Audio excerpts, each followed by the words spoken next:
मराठी माणूस हा मुंबई बाहेर फेकला जातोय असं उद्धव ठाकरे म्हणतायत। गिरणी कामगारांना कुर्ला किंवा धारावीमध्ये घरं द्या अशी मागणी सुद्धा उद्धव ठाकरेंनी केलेली आहे। मराठी माणूस आता एकवटलाय। आमचा भाषेला विरोध नाही तर भाषा सक्तीला विरोध आहे।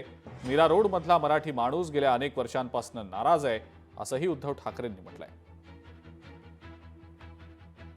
ज्या गिरणी कामगारांनी रक्त सांडून घाम गाळून ही मुंबई उभी केली, नवे संयुक्त महाराष्ट्रामध्ये आंदोलन करून ती मिळवून दिली, तो गिरणी कामगार मात्र स्वतःच्याच नगरीमध्ये बेघर झाला। आज आमची हीच मागणी आहे की एका बाजूला गिरणी कामगार हा मुंबई बाहेर फेकला जातोय, गिरणी कामगारांना धारावीमध्ये घरं द्या धारावीकरांसोबत।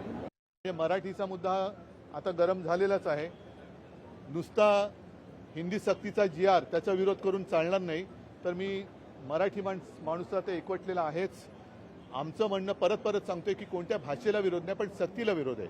त्याच्यामुळे हिंदी सक्तीच्या GRला विरोध करून उपयोग नाहीये, तर तो GR काढणाऱ्यांना, तो GR लादणाऱ्यांना, हिंदी सक्ती करणाऱ्यांना आपण विरोध केला पाहिजे।